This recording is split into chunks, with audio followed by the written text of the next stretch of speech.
Chicago in the 1930s was known for organized crime, but there was one sports owner who didn't shy away from it. He was a well-respected lawyer and a supposed bootlegger, and tied to the crime faction of Al Capone.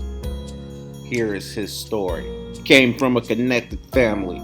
Charlie Bidwill was the son of Chicago 9th Ward Alderman Joseph Edward Bidwill, and his younger brother, Arthur J. Bidwill, was a Republican state senator. He's one of the most influential and controversial figures in early NFL history. He became involved with professional football in the 20s through the Chicago Bears by loaning George Halas $5,000 during a difficult period.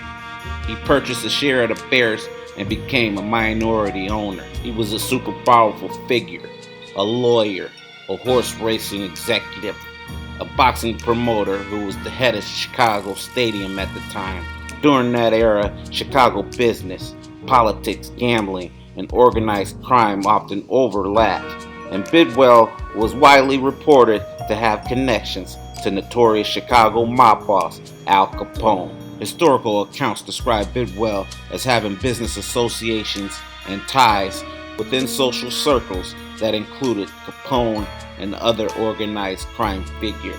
You see, Capone was known to attend sporting events, bet on horse races, and associate with influential Chicago businessmen like Bidwill. Claims that Bidwill supplied Capone with confidential information, fixed games, or acted as a mob operative remain largely speculative. But after Capone went to prison, the Sportsman's Racetrack was sold to Capone's lawyer, Edward Fast Eddie O'Hare. Just 5 days before Capone was released from Alcatraz, Fast Eddie was shot to death while driving home from Sportsman's Park. His 1939 murder had all the characteristics of a Capone syndicate execution.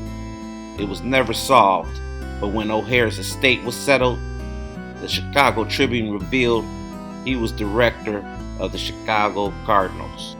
That was the team that Bidwill bought from Dr. David S. Jones on a yacht on a whim for $5,000. A family legacy that continues today with the ownership of the Arizona Cardinals. They enjoyed success in the 1940s and got up under the shadow of the Chicago Bears. And the Cardinals versus the Bears was prime time, and him and Halas became sort of friendly rivals. Known as Shirt Charley for his blue shirt and boots, he became one of the aggressive owners in the NFL, signing Charlie Trippi and winning the NFL championship in 1947. A little before he died, his widow, Violet Bidwill, inherited the franchise and made history as the first woman owner in sports, and later moved it to St. Louis, establishing one of the longest family ownership tenures in professional sports. What makes Bidwill such a fascinating figure is that he sat at the crossroads of several worlds that defined 1930 Chicago: politics, sports, horse racing, high society, and the underworld. While stories about his connections to Capone have become part of Chicago sports lore, historians generally describe him as a businessman who operated in circles where organized crime figures were often present, rather than a proven mobster himself. An interesting story nonetheless. Thanks for watching. Like, share, and subscribe. This is Marty McCullough, and I'm out.